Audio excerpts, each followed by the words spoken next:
bem, tarde, boa noite, bom dia, aí, a depender da hora do dia que vocês possam ver esse vídeo.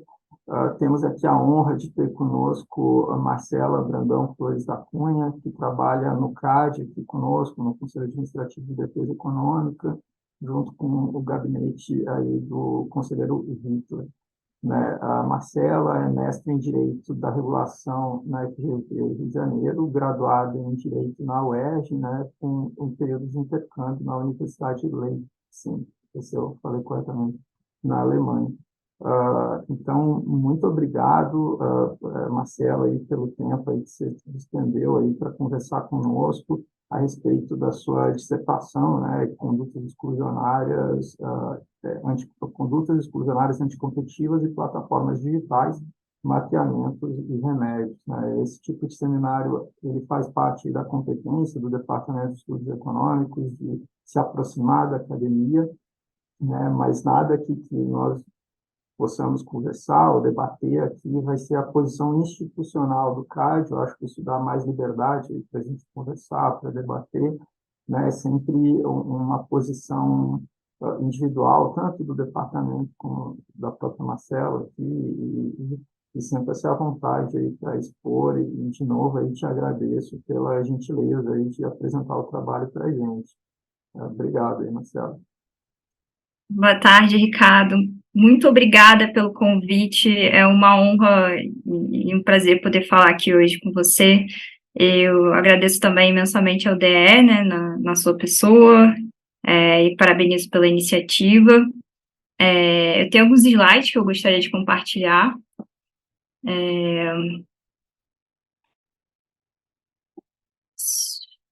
Só um segundo. Tudo certo? Tá ótimo.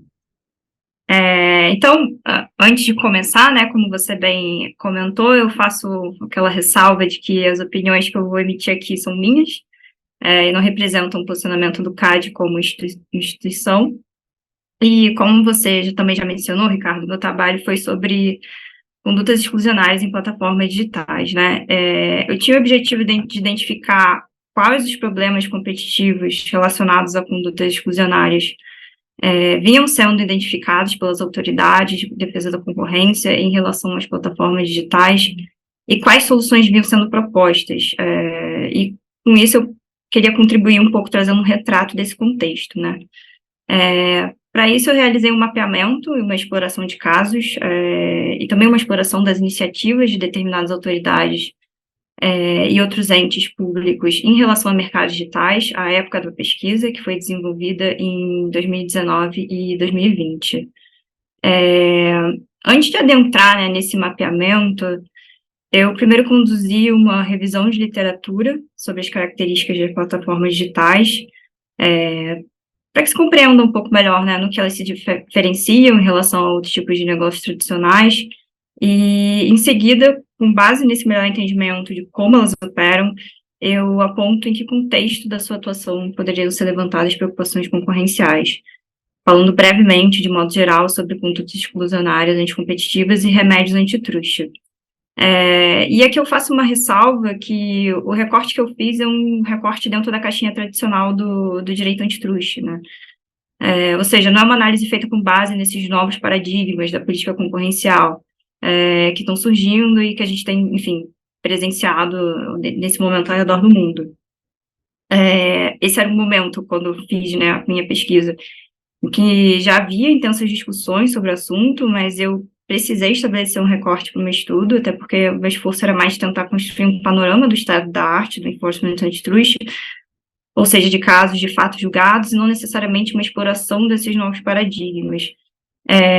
Então, em uma primeira parte, eu passo pelos conceitos que já foram, enfim, amplamente debatidos nos últimos anos, e que talvez muitos já tenham familiaridade, né? Então, eu falo um pouco sobre as características das plataformas digitais e como elas competem, e, em seguida, eu conduzo um estudo de casos de condutas exclusionárias praticadas por essas plataformas. E, por fim, eu falo sobre soluções que vinham sendo propostas e como elas dialogam com essas condutas identificadas. Como eu mencionei, nessa primeira parte, eu perpasso por alguns conceitos iniciais que eu dividi em 3 tópicos. O primeiro deles é dado, dados, né? O segundo deles é a definição das características gerais de funcionamento das plataformas digitais, e o terceiro é o contexto das preocupações concorrenciais, quando a gente fala de condutas praticadas por plataformas.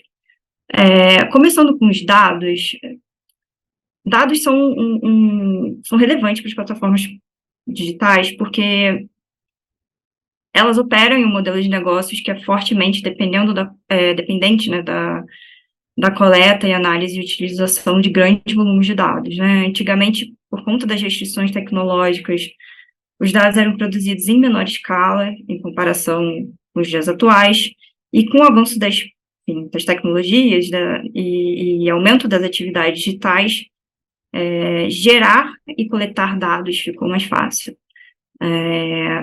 Foram reduzidos os custos da cadeia de valor dos dados, o que tornou a sua exploração econômica, né, particularmente atrativa, e um exemplo disso foi o surgimento de serviços de armazenamento em nuvem, por exemplo, né, que ajudou a transformar custos fixos em custos variáveis, custos fixos que às vezes eram altíssimos. E quando a gente fala das funções dos dados na economia, há diversas formas de você caracterizar essas funções. No meu trabalho, eu utilizei a proposta dos autores Carrier, Swallow e Haxor, que indicam que as funções podem ser divididas na criação e transferência de informações entre os agentes econômicos, ou no seu uso como input na própria função de produção. Ou seja, a coleta e análise de dados podem criar conhecimento que reduz as simetrias informacionais, né, entre os agentes econômicos que estão ali interagindo, e também podem ser usados para aprimorar a produção e desenvolvimento de novos produtos ou serviços. Quanto às suas características, eles têm natureza não rival, são parcialmente excludentes e permitem retornos em escala e escopo. E apesar de não serem características exclusivas dos dados, né, elas em conjunto os diferenciam de outros bens. Passando rapidamente pelo que cada uma dessas características quer, enfim, dizer e expressar, dados têm natureza não rival, porque o consumo de dados não reduz a sua quantidade disponível para outros agentes, diferentemente, óbvio, de bens e serviços rivais, que só podem ser consumidos de maneira individual e não simultânea, né? E isso influencia a forma como os dados são comercializados no mercado, enfim, geralmente sendo licenciados para usos específicos. E, embora a utilidade dos dados aumente à medida que o acesso e a transferência deles aumentam, não há incentivos privados para que os agentes os compartilhem, sabe? Até porque essa atividade de coleta e processamento não é livre de custos, né? E, além disso, ela pode representar uma vantagem competitiva.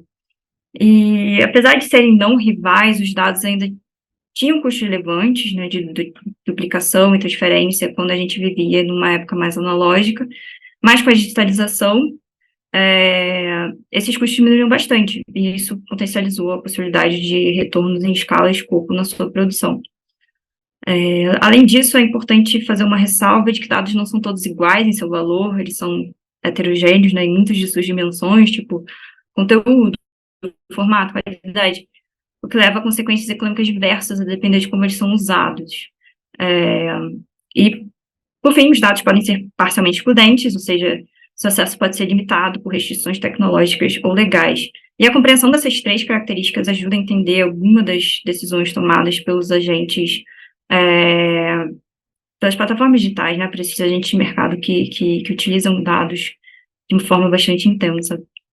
O valor econômico dos dados está ligado ao seu potencial para produzir conhecimento, ou seja, as informações extraídas de sua análise, e, bem, racionalmente a coleta de dados só vai ser feita, né, se os custos forem menores do que os ganhos esperados com a atividade. E para que se gerem informações refinadas e úteis para os agentes econômicos, é necessário que haja um investimento na sua cadeia produtiva, porque, né, não precisa só de tecnologia avançada, mas também de mão de lidar com esse tipo de ativo. Então, os agentes econômicos que se dedicam à sua, enfim, coleta, análise e processamento tenderiam a restringir o seu acesso.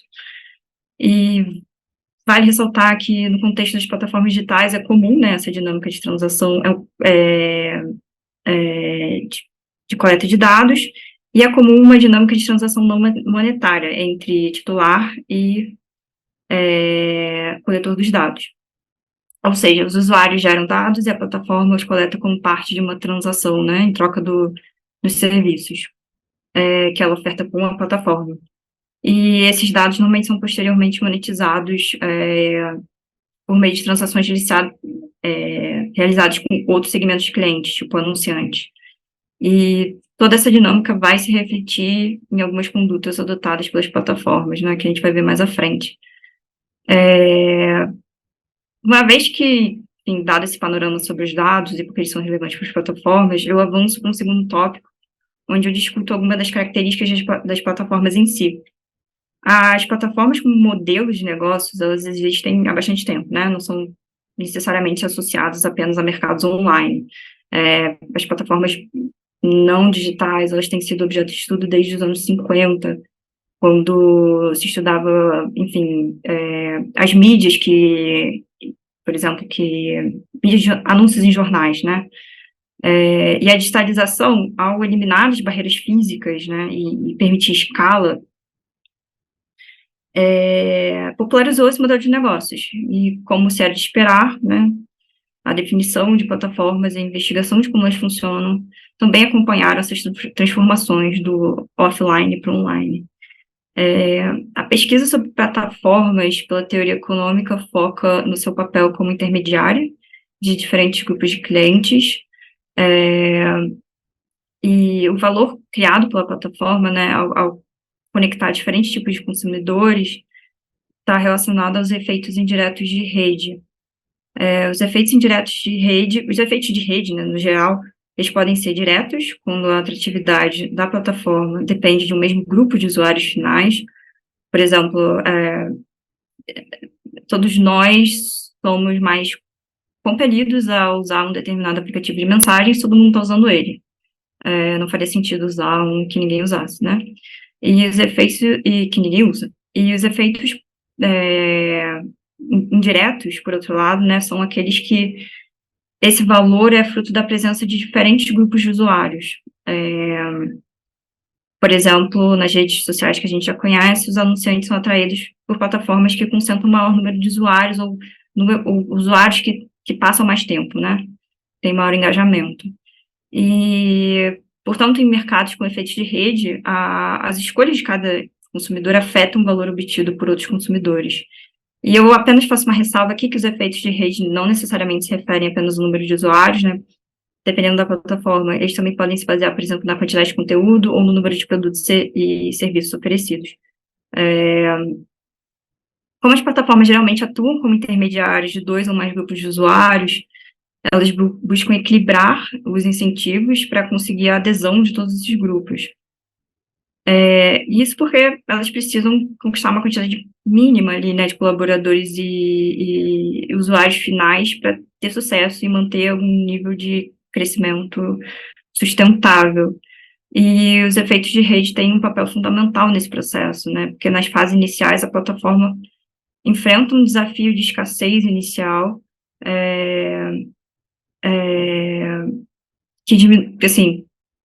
de usuários e colaboradores, né, que diminui sua atratividade pelos possíveis usuários e colaboradores. Então, tem esse desafio inicial. E nesse cenário, a estratégia de precificação se torna uma variável importante. Isso porque a plataforma, por exemplo, ela pode definir os preços das transações entre as partes ou deixar que os criadores de conteúdo, os provedores de serviço, enfim, os anunciantes que atuam nela definam esses preços.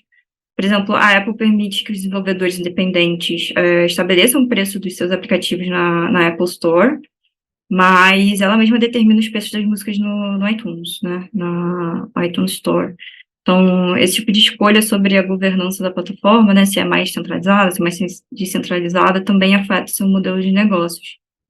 E os dados são um ativo essencial também nesse processo, porque as plataformas podem se apoiar total ou parcialmente na sua capacidade de comercializar informações dos usuários para anunciantes ou outras empresas. Então, a lógica desses efeitos de rede também se aplica à dinâmica de coleta de dados, né?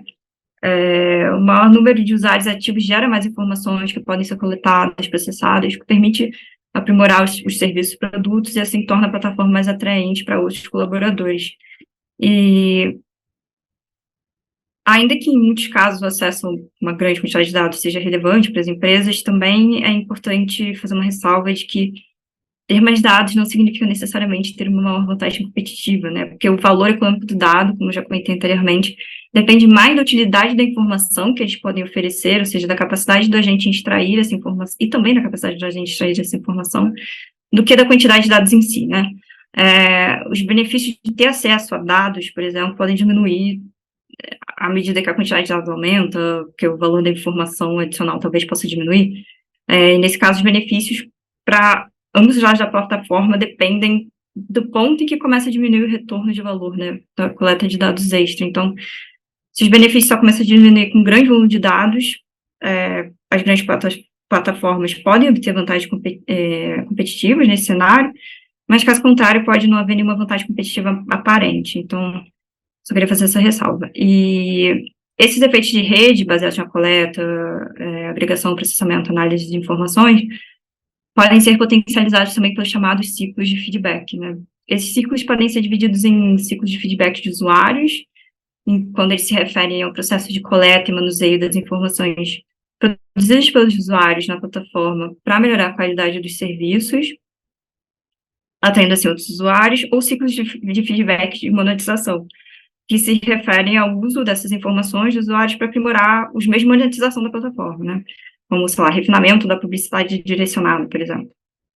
E, nesse modo, as plataformas bem-sucedidas tendem a acumular vantagens, ter uma maior probabilidade de criar um cenário winner takes all, ou winner takes most, como resultado desses vários ciclos de feedback que reforçam seus meios de competição.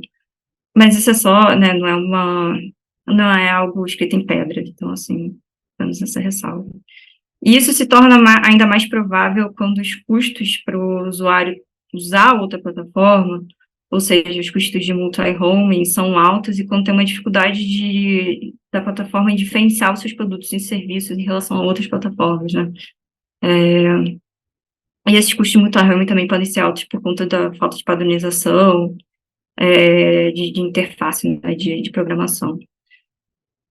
Então, de maneira simples, plataformas são estruturas em que diferentes produtos ou serviços são transacionados para grupos de consumidores distintos, de forma que variações nessa oferta de um grupo afeta a demanda do outro grupo, e possivelmente vice-versa. E apesar das diversas interpretações que você encontra na literatura, há alguns pontos que são geralmente aceitos quando a gente fala sobre os conceitos aqui apresentados. Primeiro, a existência de intermediários, né, que conectam dois ou mais grupos de clientes, uma estrutura de preços definida pelo intermediador, e esses preços podem assumir várias formas, como eu já comentei, e a presença de efeitos de rede indiretos que o intermediador procura aproveitar. E, considerando essas características, né, as estratégias competitivas das plataformas digitais podem ser diferentes daquelas adotadas por empresas que operam em modelos de negócios mais tradicionais, como eu já comentei, o que pode influenciar a aplicação da legislação antitrust. E também a capacidade das plataformas de controlar o acesso a serviços e produtos também pode levantar preocupações concorrenciais. Então, quais seriam as preocupações concorrenciais no contexto, né, de atuação dessas plataformas digitais? Bem, as plataformas podem adotar estratégias de exclusão, exploração ou colusão da mesma forma que as empresas tradicionais, mas as plataformas podem operar né, portanto, competir em duas dimensões distintas, uma fora e uma dentro da sua própria estrutura, dado que as transações que ocorrem dentro do seu ecossistema tecnológico, né, também podem ser monetizadas. Ou seja, em outras palavras, o ambiente de concorrência existe tanto dentro quanto fora da plataforma.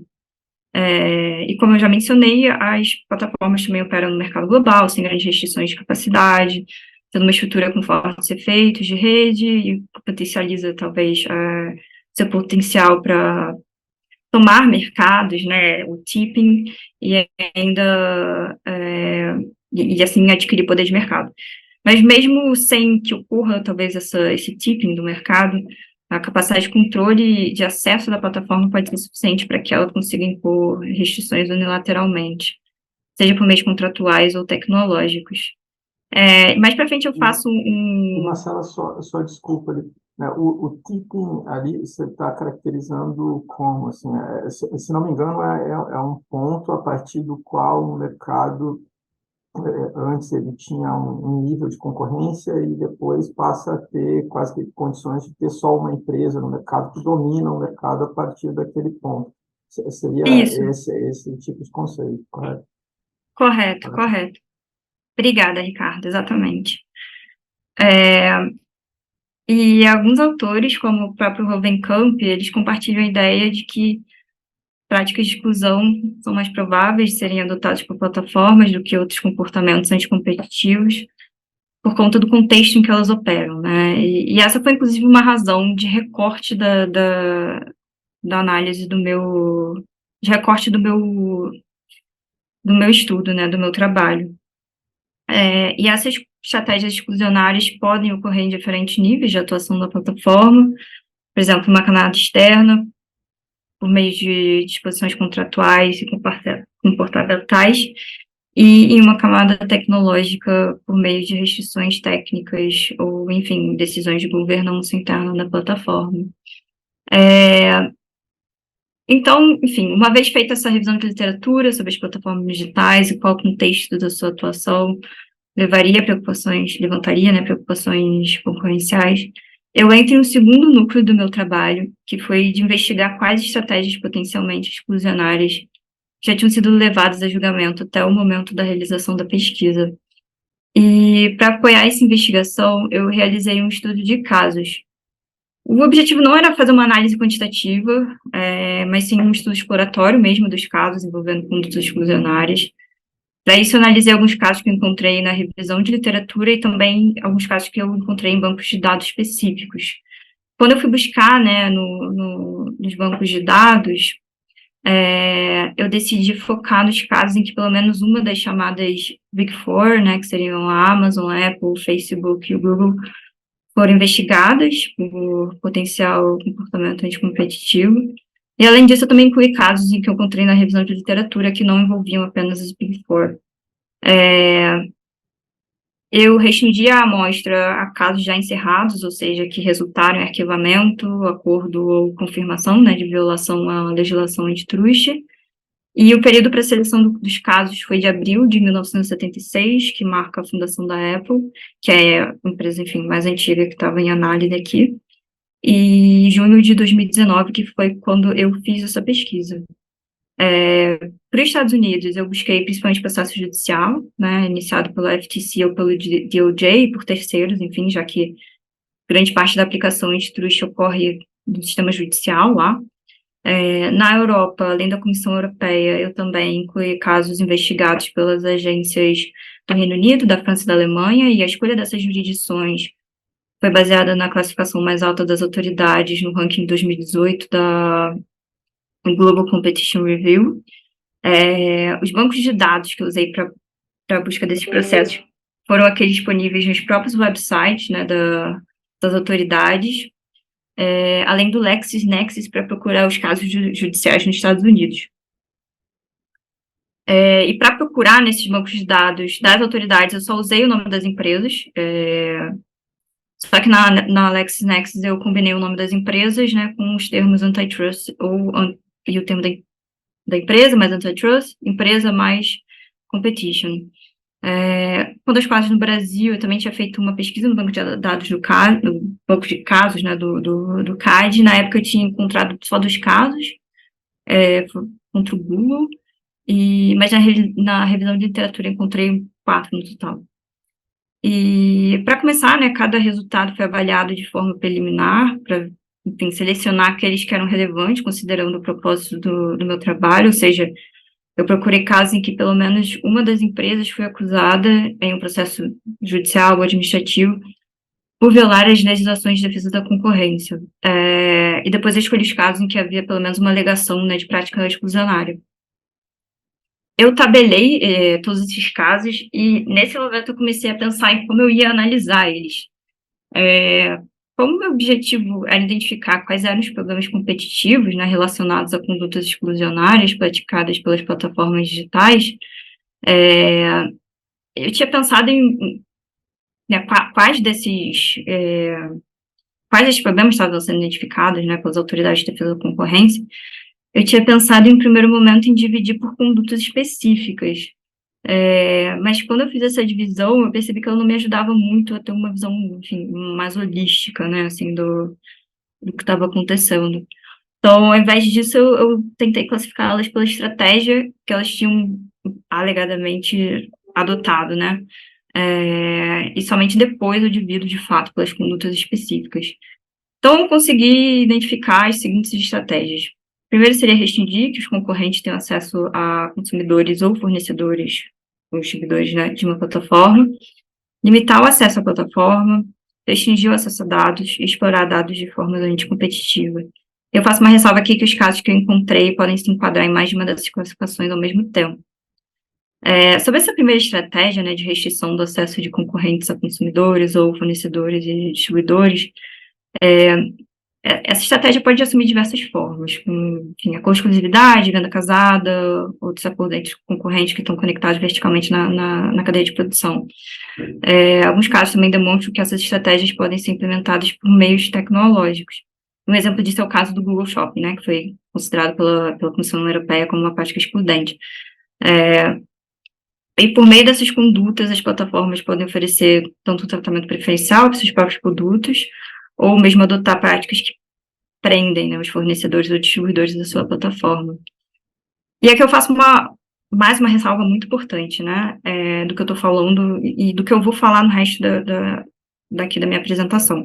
Se essas práticas e qualquer outras que eu elenco aqui vão ser consideradas anticompetitivas ou não, dentro de uma perspectiva tradicional, né, do direito antitrust, vai depender da análise do caso concreto. E eu só quero fazer essa ressalva porque condutas exclusionárias não são em si consideradas anticompetitivas, né? E há toda uma discussão de como avaliar os seus efeitos, quais são os testes legais que seriam adequados para analisá-las. Então, assim, o meu esforço aqui foi mesmo de mapeamento e não de afirmar que essas condutas são em si anticompetitivas. E para facilitar a análise desses casos, eu separei dos casos, né, dentro de cada uma dessas estratégias, eu separei dentro dessas caixinhas de cláusula de exclusividade, condicionantes de termos de condições de adesão à plataforma, venda casada, cláusulas de paridade e tratamento discriminatório por meio de adoção de ferramentas tecnológicas. Bom, partindo para esse primeiro grupo, né, as plataformas, elas podem se utilizar de acordo de exclusividade com fornecedores ou distribuidores, né, para barrar o acesso dos concorrentes a insumos ou a canais de distribuição, né, o que eventualmente pode ser anticompetitivo. E eu identifiquei 3 casos em que acordos de exclusividade representaram uma preocupação concorrencial. 2 deles foram liderados pela Comissão Europeia, envolvendo contratos feitos pelo Google, e um foi conduzido pelo Bundeskartellamt, que é a autoridade de defesa alemã, relacionada a contratos da Apple.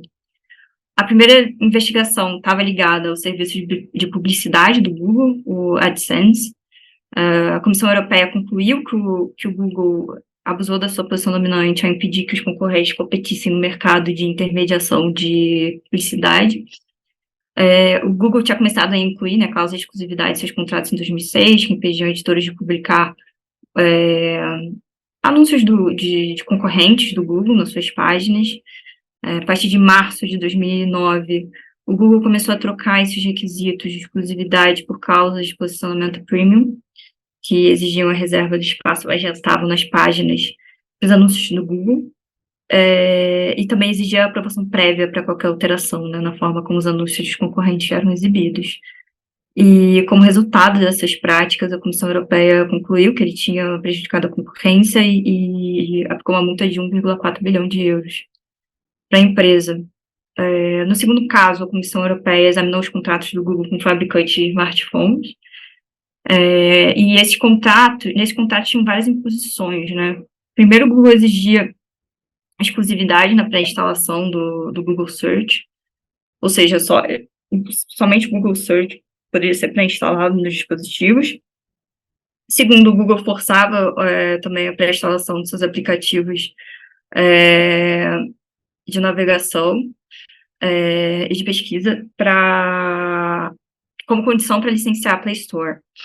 E a preocupação aqui era de que esse tipo de acordo pudesse limitar as capacidades dos rivais, né, em competirem com o Google. Nesses dois casos, o Google foi condenado e teve que pagar a multa. E no terceiro caso, o Bundeskartellamt investigou a Apple, que tinha firmado um contrato de exclusividade de longo prazo com a Audible, que é uma subsidiária da Amazon, para o fornecimento de audiobooks. E esse acordo, ele obrigava a Apple e a Audible a comprarem e fornecerem serviços exclusivamente um do outro, né? E durante a investigação, as empresas decidiram abandonar essas cláusulas de exclusividade e o Bundeskartellamt encerrou o processo sem tomar uma decisão formal. Passando para os termos e condições de adesão à plataforma, o Google também foi investigado em razão dos termos e condições que estabelecia para a contratação do seu serviço do AdWords. Eu encontrei 2 investigações relacionadas relativas a essa conduta. Uma conduzida pelo CAD, né, uma investigação conduzida pelo CAD, e outra pela FTC.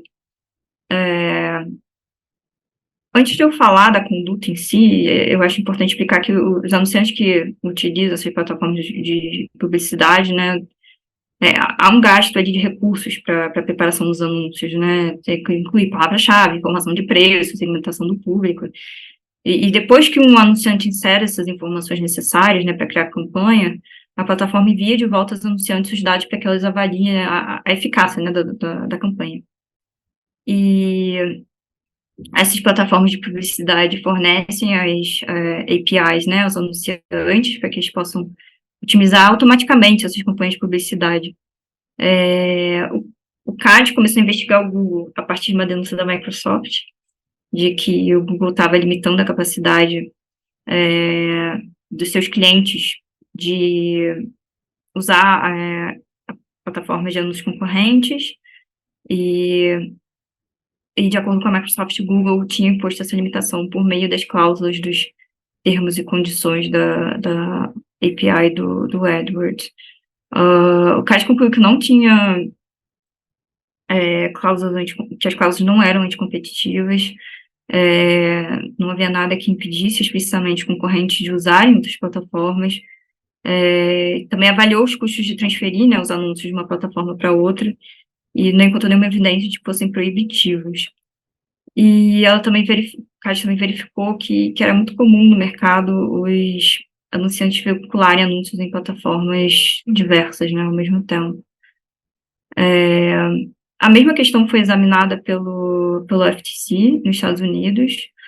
Alguns membros da FTC expressaram preocupações, né, de que certas condições dos termos do Google poderiam dificultar para o anunciante gerenciar, né, no AdWords, gerenciar os seus anúncios em diversas plataformas. E eles temiam que essas restrições pudessem prejudicar a concorrência no mercado de publicidade. E, em resposta a essas preocupações, o Google concordou em eliminar essas restrições, e a principal dessas restrições era uma restrição de cópia automatizada, né, dos dados das campanhas publicitárias para exportação para outras plataformas. Passando agora para a venda casada, eu encontrei 2 casos nos Estados Unidos, ambos envolvendo a Amazon e também se referiam à mesma conduta. No primeiro caso, a BookLocker, que era uma editora pequena, né, que imprime livros sob demanda, acusou a Amazon de vincular a sua loja online de livros, né, sua bookstore, aos serviços de impressão oferecidos da sua subsidiária, que era a BookSearch, e esse caso terminou em um acordo.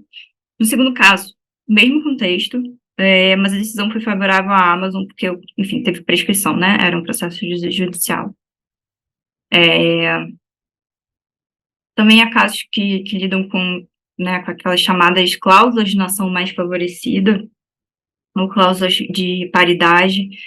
São cláusulas que exigem paridade em certas condições de venda, como preços ou descontos, em relação aos contratos de distribuição e fornecimento, né, com concorrentes. E na minha pesquisa eu encontrei 3 casos. O primeiro envolvia uma investigação conduzida pela Comissão Europeia, e o segundo foi um caso conduzido conjuntamente pelo Office of Fair Trading no Reino Unido, né, o antigo Office of Fair Trading, e o Bundeskartellamt na Alemanha. E ambos estão relacionados a cláusulas de paridade impostas pela Amazon, que a Amazon exigia dos editores de e-books que, em primeiro lugar, né, eles tinham que fornecer à Amazon informação sobre qualquer condição mais favorável que oferecessem a plataformas rivais, e também, em segundo lugar, eles tinham que oferecer à Amazon termos iguais ou melhores. A Comissão Europeia avaliou que essas cláusulas poderiam limitar a concorrência, mas o caso se encerrou em 2017 porque a Amazon se comprometeu a parar de aplicar ou incluir essas cláusulas em relação a qualquer e-book distribuído na Europa por 5 anos. O Office of Fair Trading e o Bundeskartellamt investigaram essa mesma conduta, como eu comentei, e receberam da Amazon a mesma proposta de cessação de conduta. A mesma proposta de acordo, né, de se comprometer a não realizar a atividade. O terceiro caso foi investigado pelo CAD, envolveu as empresas, né, Booking, Decolar e Expedia, e, segundo a alegação, essas empresas tinham cláusulas contratuais que proibiam os hotéis de oferecer acomodações em condições mais vantajosas em qualquer outro canal de venda. Acabou sendo negociado um TCC com o CAD e as empresas se comprometeram a alterar algumas dessas cláusulas contratuais, permitindo a aplicação de cláusulas de paridade, mas de forma limitada, né? O CAD reconheceu que havia evidências suficientes para sugerir a existência de efeitos negativos para os consumidores como resultado desse uso restrito das cláusulas, mas o seu uso restrito ainda não estaria claro, ou seja, como se permite cláusulas que restringem o hotel de ofertar os quartos por preços ou condições diferenciadas em uma plataforma online própria, mas se impede a existência de cláusulas que exigem paridade no fornecimento de preços e, enfim, condições em plataformas concorrentes. Passando agora para o tratamento discriminatório, enfim, a maior parte dos casos envolvendo restrição de acesso a consumidores ou fornecedores foram de tratamento discriminatório feito a nível tecnológico. O primeiro caso foi a investigação da Comissão Europeia sobre o Google, o famoso caso de self-preferencing. Ele teve diferentes desfechos, né, nos países em que foram abertas investigações sobre essa conduta. No CAD, nos Estados Unidos, ele resultou em arquivamento e na Europa em condenação. Eu encontrei mais 2 casos de alegação de tratamento preferencial à plataforma feito pelo Google, dessa vez do sistema AdWords, de propaganda online, né? E nesse primeiro caso, a MyTriggers, né, que era um site de comparação de preços, acusou o Google de dar tratamento preferencial a seus serviços e controlar o mercado de publicidade online. A empresa tinha alegado que o Google usava um sistema de pontuação de qualidade pouco transparente no AdWords, permitia excluir, né, os concorrentes, ao se aumentar o valor dos lances mínimos para as palavras-chave do serviço de publicidade. Mas o tribunal acabou concluindo que a empresa só tinha conseguido identificar danos a si própria, enquanto a lei antitrust, obviamente, exige a demonstração de danos à concorrência no geral, né, não só a uma empresa específica. E, da mesma forma, a Trade Comet, que operava uma ferramenta de pesquisa, ferramenta de pesquisa mesmo, concorrente ao Google, comprou publicidade no site da Google por meio do AdWords, e a empresa também alegou que o Google tentou reduzir o tráfego né, para a Trade Comet ao aumentar o custo da sua publicidade. O Google se defendeu, afirmando que o aumento do preço das palavras-chave era devido ao uso do algoritmo, que ajustava os preços de acordo com com a qualidade da página, enfim, e a qual anúncio ela estava vinculada, o que foi acatado pelo tribunal, e o caso foi arquivado. O Google também foi acusado de tratamento preferencial ao seu mapa online, né, o Google Maps. Esse foi um caso que ocorreu no Reino Unido, e essa StreetMap alegou que o Google deu uma vantagem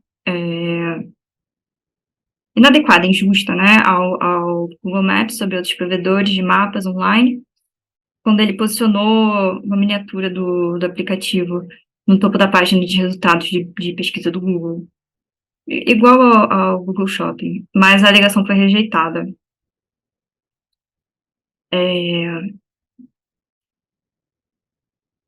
Apenas de repassando, a gente acabou de ver que os casos que discutiam a limitação do acesso de concorrentes a consumidores ou fornecedores distribuidores, seja através de estratégias que prendiam esses consumidores ou fornecedores e distribuidores à plataforma, seja por meio de condições contratuais, né, ou priorizando os seus produtos e serviços.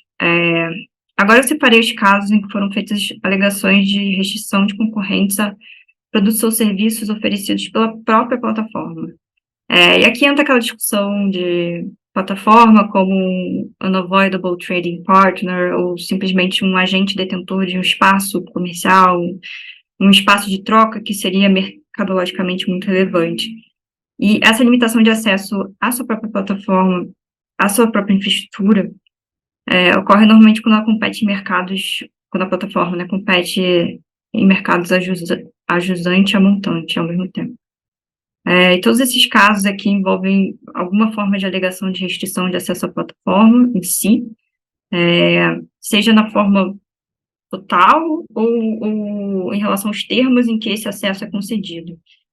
E essas restrições podem ocorrer também por meios tecnológicos, como, enfim, softwares que impedem interoperabilidade entre diferentes sistemas, ou pela recusa em fornecer outros tipos de, sei lá, licenças, né, ou simplesmente a recusa de atuação.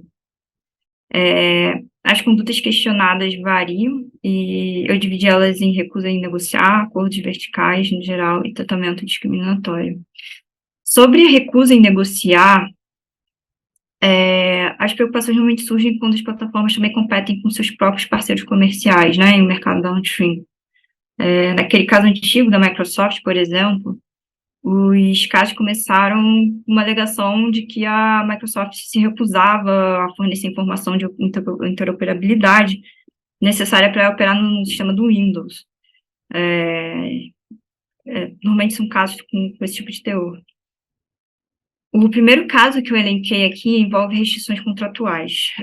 Foi uma investigação da FTC sobre as práticas de licenciamento da Motorola Mobility, do Google. Em 2012, o Google tinha adquirido a Motorola Mobility, que tinha um portfólio de patentes bem robusto, né? E muitas dessas patentes eram necessárias, eram essenciais, digamos, para atingir os padrões da indústria e permitir interoperabilidade mínima. E a FTC entendeu que o Google não cumpriu com o seu compromisso de licenciar essas patentes sobre os friend terms, né? Os termos justos, razoáveis e não discriminatórios. E de ter tomado, ou ao menos ameaçado, tomar medidas judiciais contra empresas que precisavam desse licenciamento. O Google assinou um termo de ajustamento de conduta que proibia ele de processar potenciais licenciados, além também de impedir que houvesse nesse bloqueio, né, do pedido, né, de qualquer patente essencial que ele já tinha se comprometido a licenciar. O segundo caso surgiu de uma denúncia na França, feita pela Virgin Mega, que é um site de download de músicas, contra as práticas de licenciamento de software da Apple. A empresa alegava que os consumidores que baixavam as músicas em sua plataforma não conseguiam transferir essas músicas diretamente para o iPod, e que isso acontecia por conta de uma incompatibilidade do sistema do DRM, né, Sistema de Gerenciamento de Direitos Digitais. E a Virgin Mega tinha solicitado uma licença à Apple para ter acesso ao seu DRM, mas teve seu pedido negado. A autoridade francesa não encontrou elemento suficiente para considerar essa negação de acesso como abusiva. enfim, no caso de acordos verticais, aqui eu estou falando bastante, basicamente, né, de funções tecnológicas que impedem interoperabilidade, assim. Os dois primeiros casos aqui ocorreram nos Estados Unidos e giram em torno da interoperabilidade entre o iPod e o iTunes. No primeiro, foi uma ação coletiva que foi proposta alegando que o DRM Fair Play que a Apple usava para codificar suas músicas, né, tornava o iPod e o iTunes compatível só entre eles mesmos, e o argumento era de que a Apple fazia isso para excluir concorrentes do mercado, mas o tribunal rejeitou a acusação, concluindo que os produtos, que era uma acusação basicamente de venda casada, né, então o tribunal rejeitou essa acusação porque concluiu que os produtos podiam ser usados separadamente. O segundo caso resultou da junção de 3 processos que foram abertos nos Estados Unidos, mesma alegação, também rejeitado pelo tribunal. Terceiro caso, um grupo de livrarias independentes que vendiam tanto os e-books como livros físicos entraram com uma ação contra a Amazon pelo uso de DRM que impedia a venda dos e-books que poderiam ser lidos no Kindle e seus aplicativos. Só para contextualizar, né, meados de 2000, assim, a Amazon tinha optado por usar um DRM que, enfim, segundo os autores, né, da ação, só permitia que os e-books fossem lidos na plataforma Kindle e seus aplicativos se fossem comprados na loja da Amazon. Mas os autores, enfim, no final não conseguiram demonstrar que havia algum acordo, né, entre uma editora e a Amazon para usar um DRM específico, também não conseguiram comprovar qualquer suposta restrição que enfim, seria anticompetitiva. E um quarto caso, a PsyStar, que era uma empresa que fabricava computador, apresentou em um processo, né, na verdade, ela apresentou como se fosse uma reconvenção, né, em um processo instalado pela Apple, que tinha sido instalado pela Apple, alegando que era anticompetitiva a proibição da Apple de permitir que o seu sistema operacional fosse instalado em outros hardwares, né? A Apple estava processando a empresa por vincular o sistema operacional Mac ao seu hardware, e a PsyStar argumentou que não tinha razão tecnológica para que outros fabricantes não pudessem produzir hardwares capazes de executar o Mac, mas a Apple alegou que, enfim, as leis antitrust não exigiam que a empresa negociasse com seus concorrentes, né? No último caso, o Facebook foi processado nos Estados Unidos pela Sunbrew, que é uma empresa de publicidade online. Ela alegou que o Facebook estava tentando tirá-la do mercado também, ao impedir que ela operasse no próprio Facebook, né? Cada desenvolvedor de aplicativo que opera no Facebook tinha que aceitar os termos de uso da plataforma, e esses termos de uso tinham uma regra que os obrigava a usar apenas os parceiros de publicidade aprovados pelo próprio Facebook, e a Sunbrew não tinha sido aprovada pelo Facebook. O tribunal concordou também, enfim, ele afirmou que o Facebook tinha o direito de controlar o seu próprio produto, estabelecer os termos que, enfim, os seus usuários, desenvolvedores, o anunciante tem que obedecer para poder usar, né, a plataforma. Outro tópico controverso, né, nas limitações de acesso à plataforma diz respeito à discriminação e dependência econômica. Em teoria, né, as plataformas seriam livres para escolher seus parceiros comerciais, mas, enfim, há casos em que se argumenta que o eventual banimento seria discriminatório, em razão da dependência econômica, né, em relação à dependência econômica existente em relação à plataforma. A legislação antitrust da União Europeia tem uma observação específica sobre isso, né, no artigo 102 do Tratamento de Funcionamento da União Europeia, de que uma empresa dominante pode estar abusando da sua posição se ela aplicar condições diferentes a transações equivalentes com outros parceiros comerciais. E aqui eu encontrei 2 casos em que a autoridade francesa responsabilizou o Google por discriminar parceiros comerciais no seu serviço do AdWords. Nesses 2 casos, a autoridade francesa decidiu que as regras do Google para operar a plataforma de publicidade devem ser aplicadas a todos os anunciantes de maneira objetiva, transparente, não discriminatória. Ela aceitou os compromissos do Google de explicar algumas das regras aplicáveis aos anunciantes, especialmente aquelas direcionadas à suspensão das suas contas no AdWords. Ou seja, houve uma condenação. Mas, em terceiro caso, na terceira investigação também da autoridade francesa, não foram encontradas provas de que os cortes e as suspensões feitas pelo Google foram anticompetitivos, ao contrário do que foi constatado nesses 2 outros casos. Porque, aparentemente, havia provas mais contundentes. Outro exemplo foi o caso da OnePlus V, que era dona de um site de busca, e essa empresa acusou o Google de venda casada da ferramenta de pesquisa customizada com o AdSense, que é o serviço de publicidade do Google, né? E de discriminação entre os seus parceiros comerciais, porque ela oferecia o seu produto Ads Only apenas a algumas empresas. E o Google comentou, né, que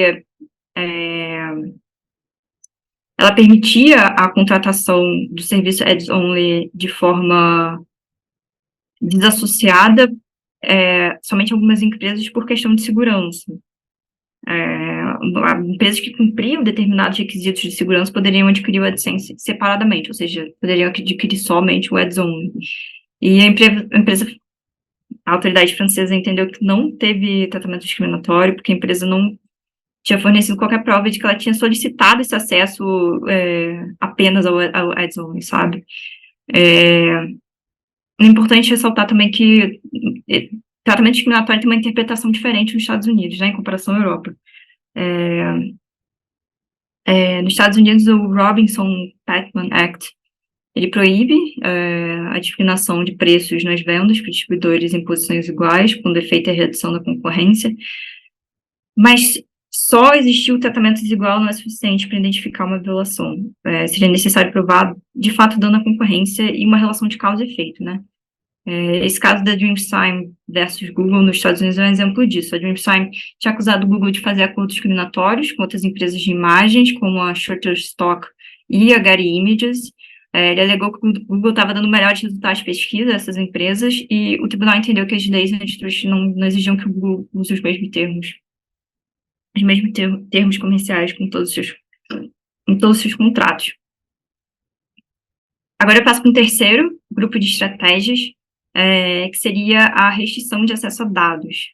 E a literatura discute bastante o acesso a dados como, né, um elemento crucial para a concorrência. Esse é um tema bem debatido. As plataformas muitas vezes são estruturadas de forma a dificultar, né, a extração de dados pelos usuários ou seus competidores. E aqui na minha pesquisa eu encontrei 2 casos. Foram os 2 nos Estados Unidos, e os 2 foram iniciados por empresas que não estão em concorrência direta, que estão em concorrência direta com uma plataforma ou que desenvolvem produtos e serviços complementares. Essas alegações, elas baseavam-se em diferentes versões, né, de recusas em negociar, incluindo discussões sobre o próprio acesso aos dados ou os termos em que esse acesso foi concedido. E nenhum resultou em uma decisão em que foi confirmada, né, que houve uma violação da legislação antitrust. Nesse caso, People Browser contra o Twitter, por exemplo, a discussão era sobre os termos de acesso aos dados, né, não sobre o acesso em si. A People Browser era uma empresa que analisava os dados do Twitter para identificar usuários influentes e, enfim, vender informação, né, sobre reações de consumidores, produtos, serviços. E em novembro de 2012, o Vitor tinha informado aos seus clientes e a People Browser e a outros colaboradores, né, que não forneceria mais acesso completo ao seu banco de dados ativo. E para acessar esses dados, a People Browser teria que negociar com um dos revendedores de dados certificados do Twitter. Em 2013, eles chegaram a um acordo. A People Browser teria acesso total até o final de 2013, a partir de 2014 ela teria que negociar com o revendedor de dados autorizados pelo Twitter. E um segundo caso envolveu o Facebook, um site chamado Power Ventures. O Facebook permite que terceiros desenvolvam, né, aplicativos para sua plataforma, desde que eles sigam certos protocolos e procedimentos. E de acordo com os protocolos e termos de uso do Facebook, a troca de dados ela é habilitada quando terceiros usam o serviço Facebook Connect, né, que permite que os usuários façam login do perfil do Facebook em outros sites ou aplicativos por meio das suas informações de login. Mas o Facebook exige que isso seja feito de acordo com os seus termos, né? A Power Ventures era uma plataforma online que permitia combinar dados de usuários de várias redes sociais, como LinkedIn, MySpace, Twitter, o que seria legal, segundo argumentou o Facebook. E a principal alegação foi de que a Power Ventures acessou o site do Facebook violando seus termos de uso. E quando o Facebook tentou impedir o acesso não autorizado da empresa, ela teria contornado as suas barreiras técnicas. E a Power Ventures, por outro lado, né, ela argumentou que o Facebook estava adotando práticas anticompetitivas ao limitar o acesso aos dados dos usuários e também de ameaçar concorrentes. O tribunal, no final das contas, rejeitou as alegações da Power Ventures e concluiu que a empresa estava fazendo, enfim, cópias não autorizadas das páginas dos usuários do Facebook. Então, no primeiro caso que eu comentei aqui, a plataforma e desenvolvedor não eram concorrentes diretos, os dados serviam para desenvolver um produto complementar à plataforma, e já no segundo caso, o acesso foi solicitado como uma estratégia para permitir que terceiros movessem dados para suas próprias plataformas, né, que são, enfim, concorrentes diretos. Agora, passando para o último grupo de estratégias, uma preocupação concorrencial relevante surge quando as plataformas digitais têm acesso restrito, né, aos dados das atividades de seus usuários e concorrentes.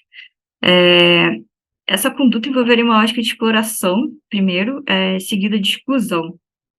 Eu identifiquei 3 casos, né, relacionados a essa estratégia. Uma investigação conduzida pela autoridade alemã sobre a coleta de dados de usuários do Facebook fora da plataforma, e 2 investigações sobre a suposta extração de informações de plataformas concorrentes pelo Google, conduzidas no CAD e no FTC, e pelo FTC.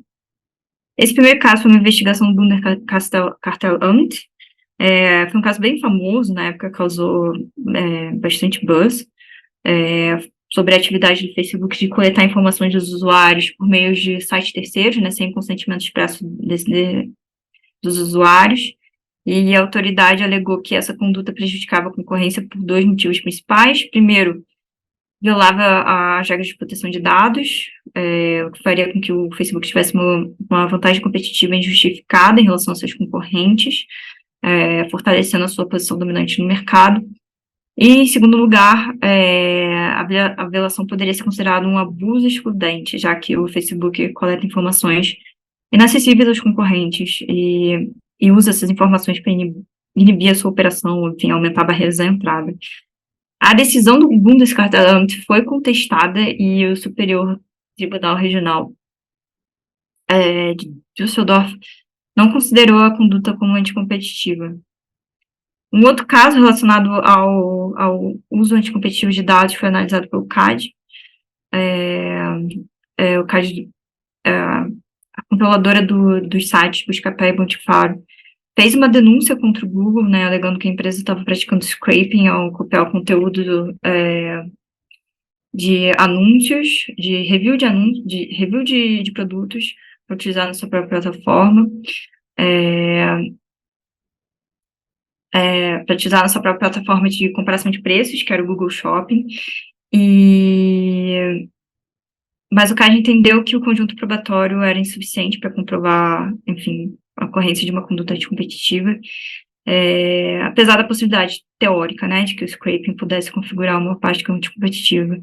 Não foi possível considerá-la, né, nesse caso específico, por conta de falta de sistematização dessa conduta. O Google também, nesse caso, apresentou uma declaração de intenção, né, se comprometendo a não exibir o conteúdo rastreado no Google Shopping por pelo menos 5 anos, e, segundo essa proposta, o Google também forneceria uma opção opt-out do Google Shopping para a exibição desse tipo de conteúdo. A FTC já tinha analisado essa mesma conduta em 2013 e tinha encontrado indícios de preocupações concorrenciais, e o caso foi arquivado depois que o Google concordou, por meio de um acordo, né, com a autoridade, em interromper a conduta.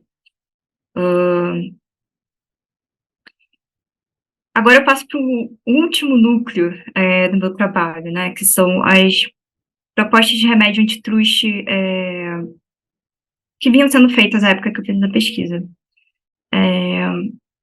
A competição, enfim, no mundo digital realmente traz novos desafios quando se trata de analisar comportamentos que podem ser anticompetitivos. Isso tem sido um foco para as autoridades de defesa da concorrência e, enfim, para os centros de pesquisa e para a academia, né, em todo o mundo, pelo menos desde 2017, 2018.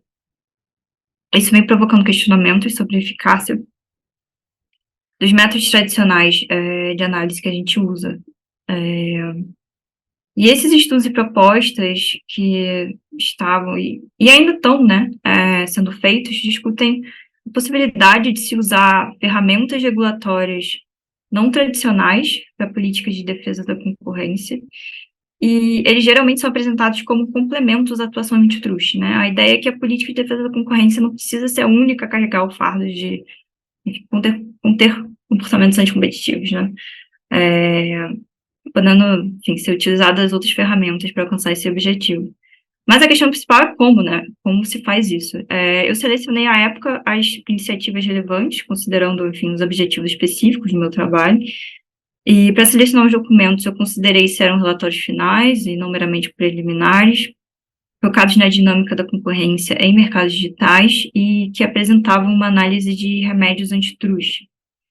Depois de revisar os relatórios, eu agrupei eles agrupei essas propostas em algumas categorias de ferramentas, que foram a regulação ex ante de plataformas digitais, soluções de interoperabilidade, soluções de compartilhamento de dados e acordos de pooling, portabilidade de dados e desenvolvimento de códigos de conduta. Sobre a regulação ex ante, um dos principais pontos de argumentação apresentados nos documentos que versavam sobre esse assunto na época era de que as autoridades de defesa da concorrência não estavam conseguindo monitorar adequadamente os comportamentos, né, no mercado digital e responder a esses desafios a tempo. Então, a defesa, nesses relatórios, nesses documentos, da criação de áreas dedicadas à supervisão de mercados digitais dentro das próprias autoridades, ou então até mesmo a criação de novos tipos de regulação, ou de reguladores, para monitorar especificamente plataformas digitais. Também é mencionada a possibilidade de os poderes desses novos reguladores serem complementares aos das autoridades de defesa de concorrência, permitindo ações conjuntas. Por exemplo, o novo regulador poderia ser responsável por implementar alguns remédios impostos pelas autoridades, com, sei lá, portabilidade de dados. E esse tipo de regulação assimétrica se aplicaria a empresas consideradas como aquelas que teriam poder de gargalo, né? Que controlariam o acesso a determinados mercados, em razão da sua grandeza. O relatório da autoridade australiana, por exemplo, ela cita 5 circunstâncias que justificariam uma regulação ex ante, complementar, né, a política de defesa da concorrência, e estas incluem, principalmente, quando o mercado tem pouca transparência ou a conduta causa externalidades negativas, quando as investigações exigem monitoramento constante e dados específicos que as partes não produzem normalmente, quando intervenções rápidas são necessárias para evitar a tomada de controle do mercado, quando há pouca transparência no mercado, a ponto de as partes não conseguirem identificar os problemas e denunciá-los, e quando há práticas que, embora não prejudiquem a concorrência, possam prejudicar o bem-estar do consumidor, como os casos envolvendo monopsônios ou discriminação de usuários. Mas a ideia de criar uma regulação ex ante, né, para as plataformas ou mercados digitais com o objetivo específico de prevenir comportamentos anticompetitivos enfrenta um ponto sensível na política de defesa da concorrência. Um dos dilemas básicos na regulação concorrencial envolve o conflito entre a necessidade de você intervir, do Estado intervir, né, para proteger a concorrência, e o reconhecimento de que essa interferência, enfim, quando excessiva ou inadequada, pode prejudicar o mercado, né? E no âmbito da concorrência, há uma grande atenção, né, à questão dos custos de erro na aplicação das regras de defesa da concorrência. A política concorrencial ela é constantemente questionada quanto à sua capacidade de lidar com as incertezas e mudanças no seu objeto de análise, né, que são as práticas comerciais das empresas. E a criação do chamado Error Cost Framework, que compara os custos de erro relacionados à aplicação insuficiente ou excessiva das regras de defesa da concorrência, reflete essa preocupação. Um dos aspectos desse framework é que ele sugere que os custos sociais associados aos erros tipo 2, que seriam os falsos negativos, seriam menores do que os tipo 1, que seriam os falsos positivos. Isso porque se acreditaria que as forças de equilíbrio do mercado podem lidar minimamente com suas falhas, né? Mas não seriam capazes de lidar com uma interferência causada por decisões estatais. E parte da literatura que defende uma postura menos intervencionista nas plataformas digitais utiliza conclusões baseadas nesse framework. No cerne das críticas ao enforcement concorrencial nesses mercados, atualmente está a desconexão entre os mecanismos de análise antitrust tradicionais, né, focados em análise de preços e os novos arranjos e técnicas de competição adotados pelas plataformas. E existem críticas na literatura que questionam essa abordagem mais contida, né, da política de defesa da concorrência, principalmente quando se trata de plataformas digitais. Alguns autores destacam que há necessidade de reavaliar os pressupostos tradicionais da análise. Eles argumentam que assumir que a falta de, enfim, que a não aplicação das regras concorrenciais nesse mercado apresentam menores riscos ao bem-estar econômico pode ser uma suposição errada e que as particularidades que diferenciam as plataformas das indústrias tradicionais nem sempre resultariam em uma policy, né, de menor intervenção. E mesmo em mercados convencionais, eles argumentam que a implementação das regras concorrenciais nunca dependeu inteiramente, né, dos pressupostos estruturais tradicionais, né? Os mecanismos de análise, como a definição de mercado relevante, sempre foram tratados como ferramentas, não como fins em si mesmos. Enfim, a essência da política antitrust não mudaria, né? Seria a intervenção da autoridade antitrust ainda seria justificada, apenas quando houvesse dano à concorrência, e quando as ferramentas regulatórias disponíveis pudessem realmente remediar esses danos, né, sem criar efeitos colaterais prejudiciais. Mas pode ser que, enfim, mesmo havendo danos à concorrência, a política concorrencial seja incapaz de remediar esses danos porque não tem as ferramentas regulatórias adequadas. Então, basicamente, o sucesso da implementação de uma eventual regulação ex ante vai depender de como essas regras vão ser estruturadas e implementadas. Outro remédio, dessa vez mais específico, né, presente nessas iniciativas, é a promoção de soluções de interoperabilidade. Interoperabilidade seria a habilidade de transferir e apresentar dados úteis e outras informações entre sistemas, né, entre aplicativos, etc. E uma maneira de promover a concorrência seria exigir das plataformas digitais dominantes que proporcionem um certo grau de acesso aos seus concorrentes. Como pode ser visto nos casos que eu mencionei agora há pouco, quem solicita essa interoperabilidade normalmente são empresas que produzem produtos complementares, ou que dependem dos produtos da plataforma para conduzir os seus negócios. E aqui argumenta-se que fornecer esse tipo de acesso pode ajudar a prevenir práticas exclusionárias, onde uma plataforma dominante estende seu poder de mercado, porque ela permite o compartilhamento, né, dos efeitos de rede e diminuiria os custos de troca entre as plataformas para os consumidores, mas a interoperabilidade pode trazer também altos custos de implementação e também pode diminuir os incentivos para inovar. E decidir também sobre a escolha de qual vai ser a tecnologia para interoperabilidade pode ser complexo, né? Porque, por exemplo, quem vai decidir qual é a tecnologia que vai ser usada, como essa decisão pode ser tomada, talvez de forma menos discriminatória possível. E, nesse sentido, dos autores, Rogerson e Shalansky, sugerem 3 soluções alternativas que não requerem esse tipo de interferência nos negócios, né, e decisões tecnológicas das plataformas. Primeiro seria exigir não discriminação no fornecimento de acesso, mesmo que não se controle diretamente os termos desse acesso. O segundo seria exigir interconectividade a custo zero e, se for necessário, estabelecer... O terceiro, né, se for necessário estabelecer tarifas para interconexão.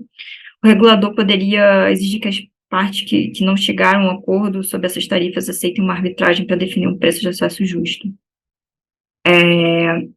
Agora, partindo para a questão do compartilhamento de dados, isso pode ser um campo minado, né, quando se trata enfim, novas leis de proteção de dados pessoais.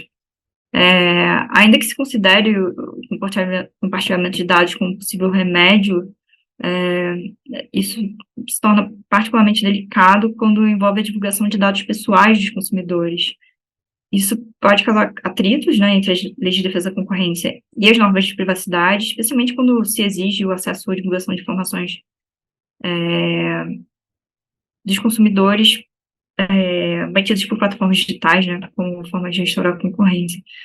Porque, por exemplo, se antes, em casos como da Microsoft, se discutiu o acesso a informações corporativas, né, como plano de negócio, dados técnicos, hoje a questão é mais complexa, porque qualquer remédio que impõe acesso a dados provavelmente vai envolver informações sensíveis dos consumidores, segundo a legislação de proteção de dados. E, além disso, enfim, há poucas discussões, né, sobre se um remédio antitruste de acesso a dados diretamente pode ser condicionado ao consentimento de consumidores ou os interesses de privacidade do consumidor, enfim. Por outro lado, também nada impede que empresas dominantes possam, né, se utilizar dessas questões como justificativa para práticas exclusionárias, né? E isso levanta a questão, né, de quais seriam os parâmetros que a gente poderia criar ou usar para distinguir justificativas válidas de condutas que impactam negativamente o mercado.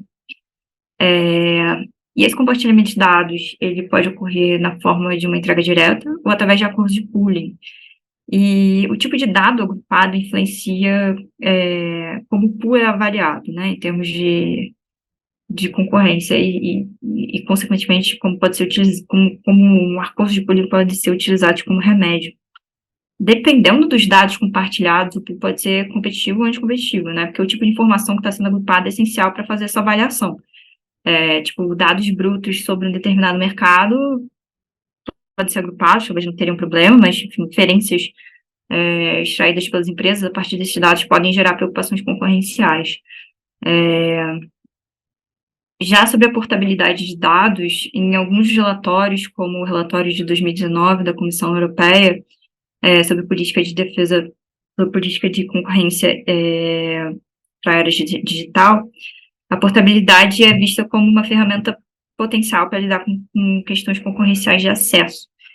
Teoricamente, quanto mais fácil é a transferência de dados entre plataformas, maiores são os custos de multi-home, né, aumentando a probabilidade de retenção dos usuários.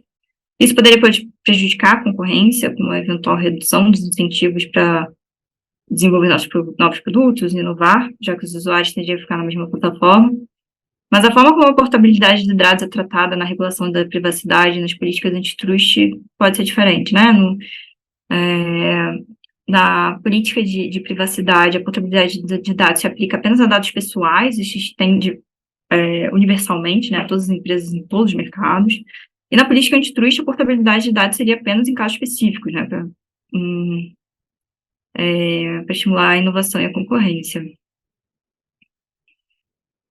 Por exemplo, o próprio artigo 102 do Tratamento sobre Funcionamento da União Europeia permite o uso da portabilidade como uma solução para, enfim, uma recusa em negociar que seja considerada um abuso anticompetitivo.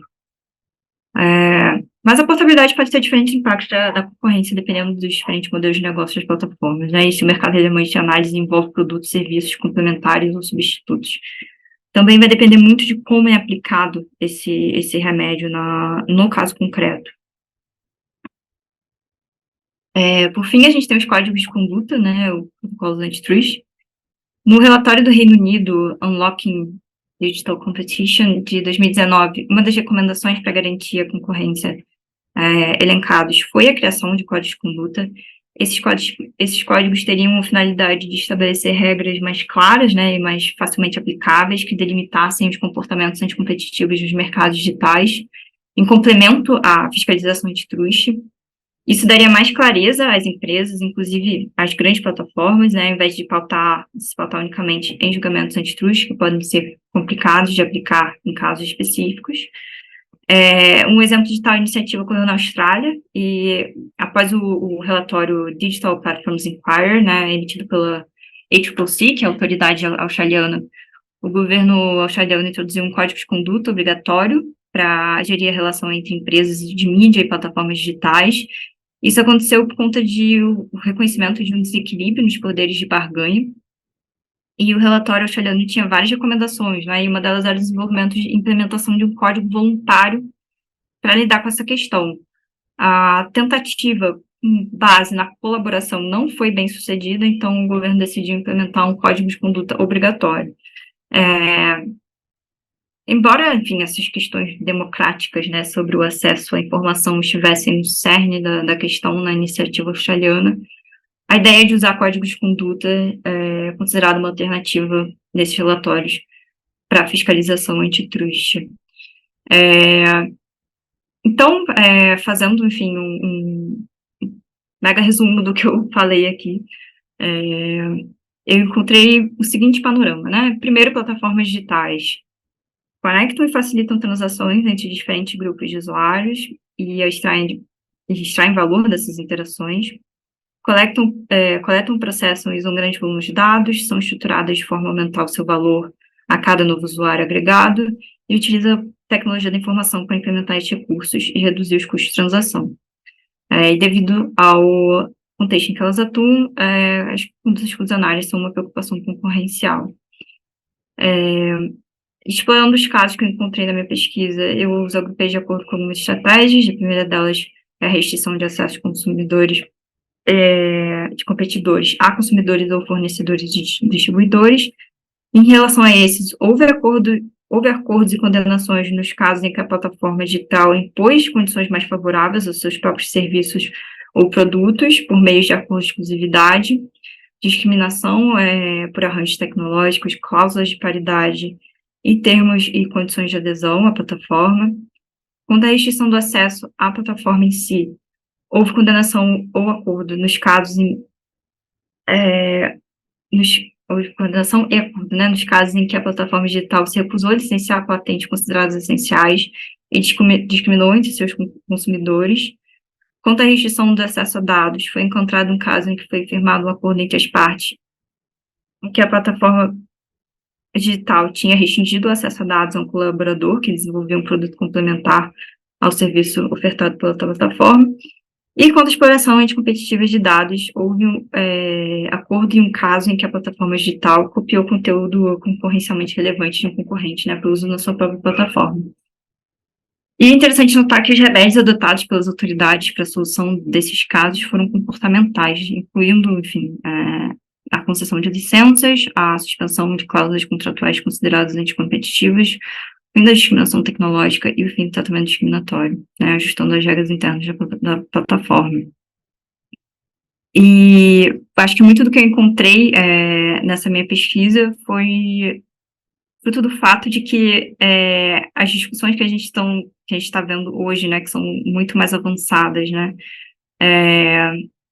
à época, elas ainda, apesar de não ser tanto tempo atrás, assim, né, apenas 3 anos, 3 ou 4 anos, e do nosso tempo, hoje em dia, elas, enfim, evoluíram de forma muito rápida, e então os remédios propostos, as soluções dos casos concretos, ainda refletem uma avaliação antitruste tradicional, né? Basicamente é isso, Ricardo, não sei se você tem algum comentário, algo a acrescentar, e eu agradeço muito, né, a plataforma, que você, enfim, concedeu, né, para não só a mim, mas para todo mundo, né, que estuda direito da concorrência e que às vezes fica muito no seu próprio mundinho ali, né, de acadêmico, que, enfim, você faz trabalho, você pensa, gente, ninguém vai ler isso aqui, né, tipo, o negócio grandes, termos chatos, meu Deus do céu, né? E é muito legal ter esse espaço para poder, enfim, compartilhar as coisas que a gente encontra e que a gente produz. Obrigada. Ah, não, Marcela, de maneira alguma é chato pelo contrário, muito obrigado. Eu só ia pedir para você descompartilhar a tela para a gente conversar um Ah, pouco. claro. Mas primeiro, obrigado aí. Eu acho que o teu brilhantismo aí tá expresso aí não só no teu trabalho, mas na tua apresentação. Foi excelente aqui o que se apresentou para a gente. E eu acho que essas discussões, elas realmente aí, né, estão aflorando tanto no Brasil como internacionalmente, né, sobre como tratar plataformas, como tratar esses mercados digitais. E eu acho que a gente vai tendo um amadurecimento institucional e também do direito concorrencial, né, a respeito de todos esses temas, né? E daí, por exemplo, você mencionou a discussão dos friend terms, né? E que isso aí foi, de fato, entendido, tá certo que era quando o Google tinha comprado uma parte, uma discussão com a Motorola, e teve a gente teve alguns casos aqui no CAD, né, em que se debateu a discussão sobre patentes essenciais, por exemplo, no caso o Gradiente Phillips, né, e que o CAD entendeu à época que quem faria a análise da essencialidade da patente seria o INPI. Só que o INPI não faz esse tipo de análise, né? Então, acho que é uma discussão que, de fato, é própria aí de outros ramos do direito, né? Seja um debate que pode ter uma discussão ainda no âmbito civil ou em outro aspecto, e possivelmente também no direito concorrencial, né? Mas não é uma discussão tão simples, né?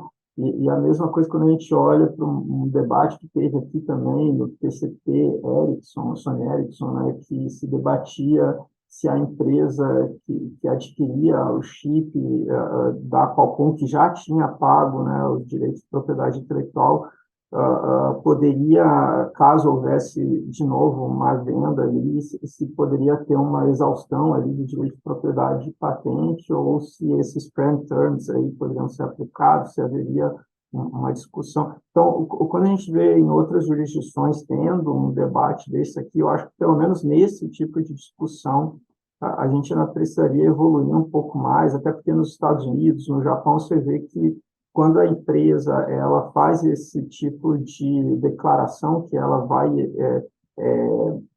para se adotar um determinado padrão de uma indústria, né, ela vai licenciar a termos justos, equitativos, né, e ela não cumpre isso, né, o simples fato de você ir ao judiciário procurar uma liminar, uma medida cautelar, isso não é visto como algo ilícito, né? Não como um exercício do direito de petição que se espera, né? E é óbvio que é possível que a autoridade de defesa da concorrência tome uma postura mais formalista, dizendo que o direito de petição é sagrado e que você não, que você deve respeitar esse tipo de direito de petição.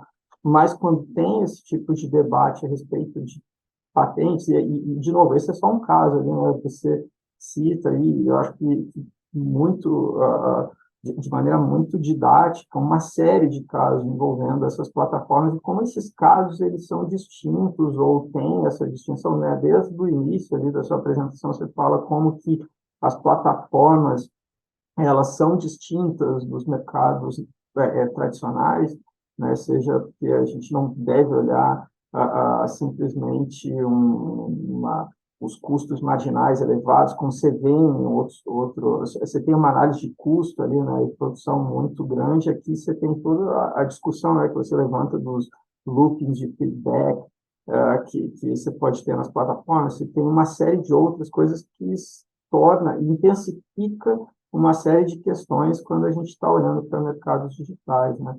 Mas eu fico um pouco com receio quando a gente trata, em especial, dessa regulação ex ante, é que tem, e de novo, é a minha opinião, não quer dizer que, mas eventualmente você pode ter um tipo de postura que é, por exemplo, contrária à verticalização e por ser necessariamente contrário à verticalização de uma plataforma, por exemplo, a Amazon vendendo a Amazon Basics, que em diversos mercados é o produto mais barato que existe.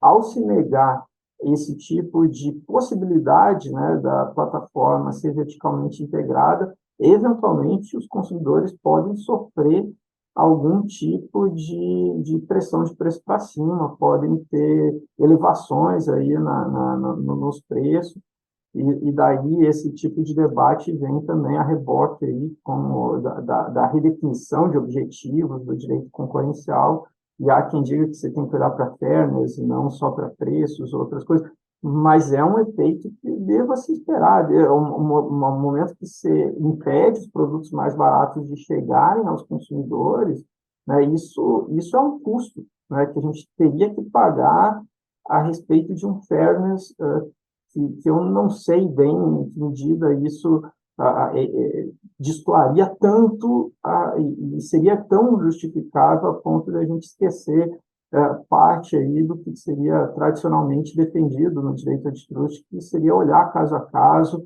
e não partir de o que a gente chama de enforcement laws, né? Se impedir a verticalização de uma vez por todas e ter uma intrusividade assim grande em alguns aspectos. Por exemplo, o debate do Google Shopping, né, que se teve uma discussão de self-preferencing, eu acho que tem até uma dificuldade de saber, de determinar o que é self-preferencing, como sendo uma prática totalmente distinta de uma discriminação já tradicional, né? Porque um algoritmo, né? O algoritmo ele te dá uma resposta, e a resposta não existe uma realidade objetiva que esse algoritmo deva pesquisar, ou seja, se eu procuro os 10 lugares melhores para viajar, né? Não existe qual a resposta certa para essa pergunta, né? Eu acredito que se eu perguntar para várias pessoas, eu vou conseguir respostas distintas, né? E daí, e mais do que isso, né? Será que é impossível eu dizer, olha, eu acho que o meu lugar onde eu tenho é o melhor lugar para viajar, e é algo verticalmente integrado, eu tenho um hotel aqui, é algo que deva ser impedido, e em que medida a gente teria, partindo do pressuposto que exista uma resposta objetiva, que um algoritmo conseguisse chegar a partir de uma fórmula matemática, né? Há uma viabilidade do Estado conseguir lidar com tamanha quantidade de dados e auditar esses algoritmos e ver se há ou não discriminação nesse sentido, assim, né? E claro que eu não estou querendo chegar a nenhum tipo de resposta pronta sobre isso, mas é seguramente um desafio, e por isso que eu acho que talvez quando se debateu esse tipo de questão, existe esse debate preliminar se é possível chegar em algo tão objetivo assim quando se trata de uma conduta como essa. É óbvio que essa não é a única, e você cita uma série de outros debates, outras discussões que podem realmente ser discriminatórias, mas também quando a gente olha para a Europa, né, você tem um debate que é exploratório lá, né? Então, em que medida você tem aí uma intersecção entre o que a gente vê na Europa sobre isso, e também, quando a gente olhou, por exemplo, o scraping aqui, né, tinha um debate se o Google exigia o no robots, né, ou seja, exigia que ele possa crawlar, né, ele possa analisar os sites de terceiros, mas os sites terceiros não podem examinar o próprio Google, né? Então, se haveria uma simetria ou se haveria um espaço onde você diria, olha, esse pedaço aqui do meu site eu não gostaria de expor ao Google para que ele faça essa análise. E depois se verificou que, não havia tantos, não houve uma denúncia de alguém que se sentiu, ou pelo menos muitos desenvolvedores que teriam esse sentido prejudicados, de fato não se encontrou evidências a esse respeito, né? Mas, enfim, isso eu acho que mostra aí o quão difícil esse tipo de novas teorias e novas venda casada tecnológica, né, que você faz aí uma venda do dispositivo com aplicativos específicos, etc. E seguramente torna aí a atividade antitrust muito mais complexa, né? Isso que você ainda abordou do ponto de vista unilateral e exclusionário, né? A gente já tem como que as plataformas mudam muito como a gente analisa cartéis, né? Porque agora, tendo possibilidade de corrupção algorítmica, né? O debate antitrust vai para outro nível, né, de discussão. Mas eu não sei se você quer reagir, mas, de novo, aí te agradecer imensamente aí pela qualidade da pesquisa, pelo brilhantismo aí, pela forma didática que você conseguiu colocar um assunto tão difícil assim, de maneira muito clara. Obrigada, Ricardo. Não, é só comentar mesmo que realmente é muito difícil, né? Talvez até separar o que você vai estudar, né, hoje em dia, em relação a esses assuntos. Quando eu estava fazendo, né, minha pesquisa, eu, eu, eu me deparei, assim, eu tive que pensar o que eu queria fazer, né, primeiro, porque eu pegava um caso, eu lia sobre o caso, aí, quando eu vi, eu estava me adentrando, assim, especificamente sobre, por exemplo, quando você falou French Terms, aí toda uma discussão enorme, sabe, vários artigos e tal. Então, dá para fazer, né, uma dissertação sobre isso, sabe, French Terms, entendeu? Então, assim, de certa forma, eu tive que ser adentrar menos nessas discussões, porque o meu objetivo, de fato, era mapear o que estava acontecendo, entendeu? Então, acho que tem muito fruto para estudo, assim, hoje em dia, muito, sabe? Muita coisa para pesquisar, para entender. E uma coisa que eu achei interessante quando eu estava, enfim, quando eu estava estudando os casos, foi justamente que eu consegui enxergar, né, assim, certas estratégias que eram feitas pelas plataformas, e como eram as alegações, né? Então, assim, às vezes era uma venda casada, mas quando você ia ver o que era a conduta em si, não encaixava, né, no que é a venda casada que a gente conhece, né? Assim, o time, né, do direito antitruste. Aí você fica, gente, mas como, né, você vai encaixar essa conduta numa das caixinhas? Aí você fica um pouco. É interessante, assim, quando você analisa os casos, né, mais a fundo. Mas, enfim, é isso. Obrigada, Ricardo. Realmente muito fruto enfim, para novos conhecimentos aí no futuro. Como eu comentei, foi um estudo que eu fiz em 2019, né? Então já tem um tempinho e talvez hoje em dia, assim, olhando para trás, a gente sempre quer mudar um pouco, né? Sempre dá para ficar melhor. Então, a gente olha sempre com um olhar mais crítico para as coisas que a gente fez, assim, no passado. Então, enfim, quem quiser ler tem que pensar nisso, né? Que talvez não leia com os olhos de 2023, leia com os olhos de 2019. Mas é isso, muito obrigada pelo espaço. Obrigado. A gente que agradece, hein, Marcelo, independente aí de quando, parabéns aí, o teu trabalho está excelente. Hein? Muito obrigado mesmo aí pela explicação, pelo trabalho e por tudo.